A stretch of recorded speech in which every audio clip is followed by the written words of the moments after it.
In this video, we're going to take a look at a demonstration of psychic powers by world-famous psychic Uri Geller. This is from a video that has since been removed from YouTube, where Uri does a demonstration of his powers at a child's bar mitzvah in Jerusalem. First, we'll go through the entire clip, which is about 2 minutes long, and then we'll analyze it and relate it to other matters. When I was 5 years old, I was eating soup, and the spoon bent in my hand, and this is what I do, watch. I melt, and this is not my spoon, I melt the metal down, I'm just rub it very gently, and I say melt. Here it's going, I can feel it, it's becoming soft. The metal becomes soft, look, almost like plastiline, and if I'll shake the spoon, it'll just break. Take that, that's yours. Yeah. Wow. The other demonstration is, watch, I can melt my fingerprint into the metal. This will take me a little longer. Just watch this, Dana. There, it's happening. I can feel it. Let me just take my finger off.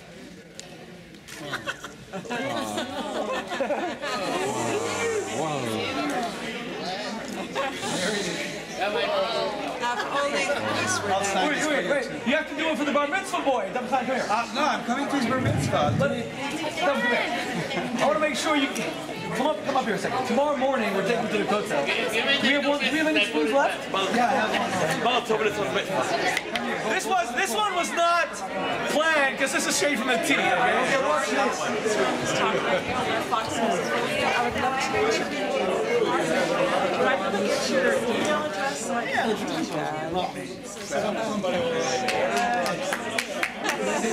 Thank you, everyone.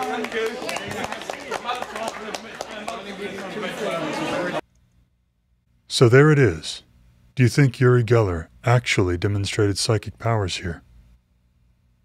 If you think it was a trick, how do you think the trick was done? Okay, let's go through and analyze it. When I was 5 years old, I was eating soup, and the spoon bent in my hand. So this is part of Uri's setup. He does this in all of his demonstrations. He first tells a story about a past demonstration, and the purpose of this is to establish his credibility. And this is a pattern with these kinds of tricks, is that there is a narrative associated with it. And the first step in that is character development. I melt, and this is not my spoon. Okay, he says this is not my spoon. Now, that may be true, and so this is related to deceptive techniques. This may very well not be his spoon, so that could be a true statement. But he has tampered with it. So whether it's his spoon or not, he's taken this spoon and bent it repeatedly until the metal is fatigued, just to the point of breaking. And now he's going to sort of push it over the edge of fatigue so that it does break. Melt the metal down. So first he rubs it, and this rubbing is just theatrics. This is just to give you the impression that he's exercising his psychic powers on the metal. I just rub it very gently, and I say melt. Here it's going. And now he's applying actual force. So the spoon is already softened, and now he's actually starting to take advantage of that. I can feel it, it's becoming soft. The metal becomes soft, look, almost like plastiline. Now he moves it back and forth. So this is just the last few movements before it's going to break. And if I'll shake the spoon, it'll just break. Take that, that's yours. Now this is an interesting part of it here. He has thrown the spoon to create a distraction. So this, he sent this woman to fetch it. And now while everyone is distracted, they're looking at her. So with his hands under the table right now, he's preparing for his next trick. He's fetched 2 more spoons. Now you see, he's got a spoon in his right hand, right here. That is the intact spoon, and he's got a spoon in his left hand. And his thumb is covering the spoon in his left hand. Now, first what he does is he waves this spoon around, the intact spoon in his right hand, to show everybody that there's no dent in that spoon in his right hand. Watch. Then when he moves his hands down to the table here, what he's done is classic misdirection. I can melt my... He has pulled the spoon from his left hand ahead of the spoon in his right hand, and he's partially concealed the spoon in his right hand. This is an interesting quality of these kinds of misdirection techniques. You don't even have to do a very good job for it to work.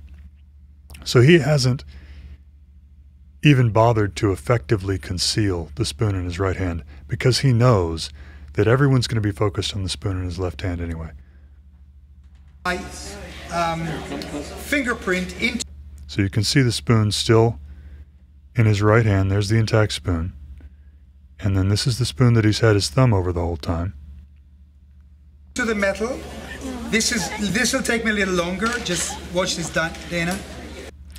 And this rubbing, he's demonstrating, he's showing everybody what he's doing. He's going to describe what he's feeling and what must be happening inside of the metal. And all of this is just hypnotic neuro-linguistic programming techniques to implant the suggestion in the minds of the audience that something is happening to the spoon, something that takes time, something that takes effort on Uri's part. There it's happening. I can feel it. Let me just take my finger off. Now, when he takes his finger off, he reveals a dented spoon.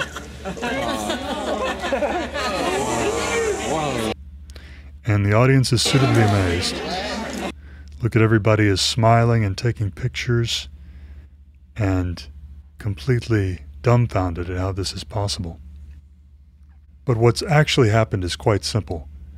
Uri took this spoon at home and dented it with a ball-peen hammer or something similar, and kept it in his pocket or in his boot until he was ready to perform this trick. He probably reuses this same spoon every time. This spoon is never bent, it's never destroyed. He just always keeps this handy for this trick. Wait. You have to do it for the bar mitzvah boy. Come here. No, I'm coming to his bar mitzvah. Come here. I want to make sure you come up here a second. Tomorrow morning we're taking...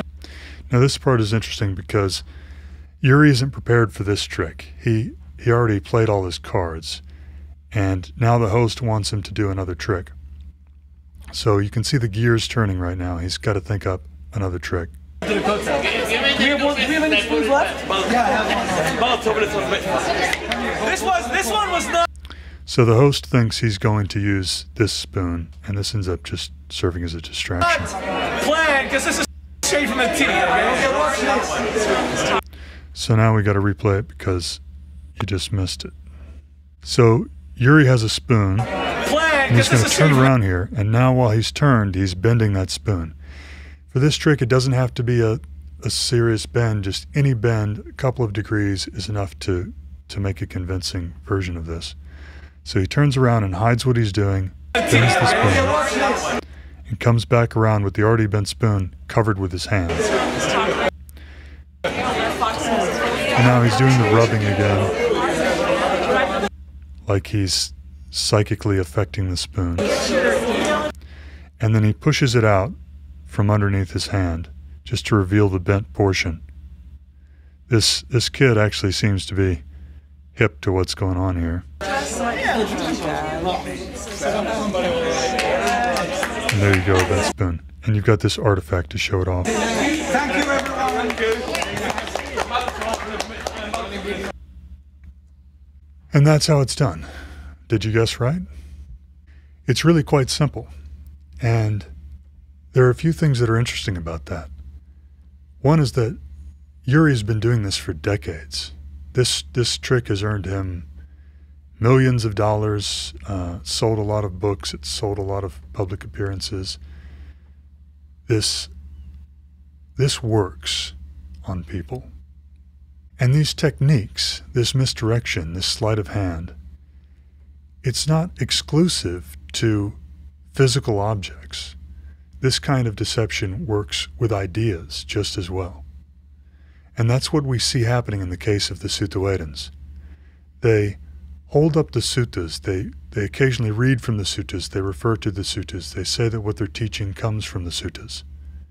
And that's just like the intact spoon that Uri holds up and demonstrates to the audience, that the spoon is unbent, undented.